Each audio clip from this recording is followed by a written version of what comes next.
Hands down, the way hackers get in is through out-of-date software. Outdated software is an open-door invitation to hackers. But there's a way to block attacks before you get hacked.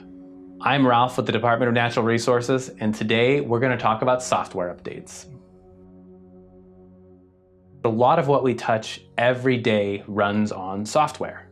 Everything from traffic lights to airplanes and cars, to the televisions, Wi-Fi, phones, and computers we use at work and at home. Software has flaws, and often these flaws are big enough they can let hackers get into the system. When this happens, it's called a vulnerability. Vulnerabilities are fixed by patching the software or updating it to a version that doesn't have that flaw. And when we don't update our software, those vulnerabilities sit dormant on the system, just waiting for a hacker to use it to get into your computer or your network. Let's take a look at some of the software you might use at home.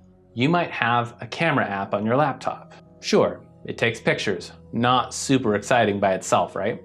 Except that camera has to store the pictures somewhere, so the app has permissions to your file system and your files. And the app has to access the camera, which is computer hardware.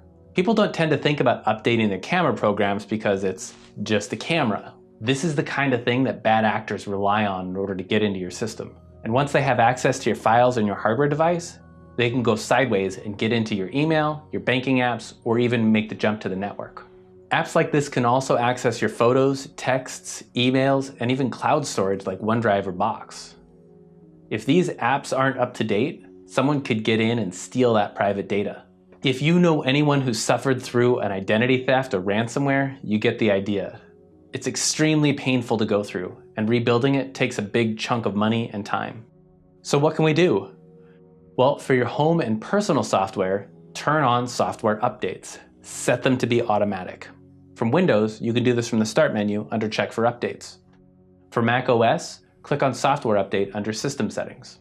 Another thing you can do is when an application prompts you to restart for an update, don't put it off, do it now. The best time to set up automatic updates is when you get a new device. Set it before you forget it. And if you do quarterly maintenance at home, such as changing garage light bulbs or your HVAC air filter, or maybe even a deep clean of the freezer, I probably need to do that, you can add updating your router firmware to the list. It's worth it. That's all for today. Thank you so much for watching. Go be amazing.